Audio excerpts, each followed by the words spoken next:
I'm going to announce that all groups, if you're out there listening, all groups should be here in the hearing room. If you hold a witness card with numbers 7 through 11, you should be seated here in our hearing room, E1036. So if you are here to testify today and you have filled out a witness card, you should be in this room. Next group, Nancy Stewart, Penny Leone, Chris Green, Claire Wellner, Martha Molinsky,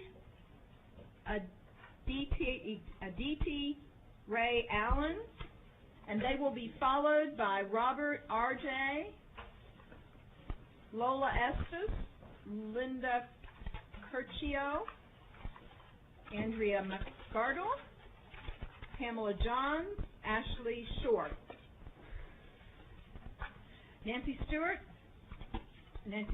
was registered in opposition. We'll change that from oral to registering a physician. Penny Leone was in favor of the bill. We'll change that to registering a physician instead of oral. Chris Green. She took a drink of water. Go ahead. Hi, my name is Chris Green, and I live in Houston, Texas. I feel very fortunate to be here. I know a lot of my friends would have liked to have been here, and I appreciate you staying so late to hear us, to listen to us. My mother was born in 1936. She was orphaned as an infant. Her two brothers were ages 11 and 12 at the time. Her mother died as a result of a botched abortion. Her father abandoned her and her brothers in an orphanage. She was later placed in an unhappy foster home. She never knew her biological parents. She learned later her father died in 1966. My grandmother did not have to die. She made a desperate choice, and she paid for it with her life. Banning abortion will not take away that choice. We all know this bill is a backdoor way to ban abortion.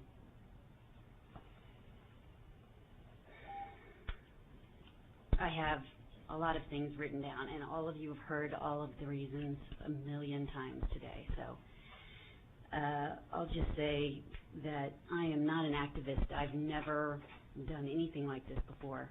I have voted for Republicans, Democrats, Libertarians, even a Green Party candidate. But I cannot in good conscience vote for someone that is willing to violate the rights of half the population.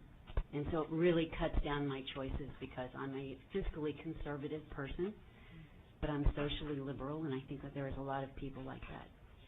And it makes me disheartened that this is even an issue anymore. Thank you for listening. Thank you for being here. Claire Wellner. Claire Wellner. We'll change Claire's position from wishing to testify against to registering a position against the bill. Martha Molinsky. We'll change that from wishing to register a position, wishing to testify against the bill to wishing to register a position against the bill. Aditi Ray Allen. How did I do with that? Perfect. Good. Thank you. Go ahead. Thank you for letting me speak to you today. My name is Aditi Ray Allen. I'm from San Antonio, Texas, and my state senator is Dr. Donna Campbell, ER physician, yes, not ophthalmologist. I represent myself, and I oppose SB 1.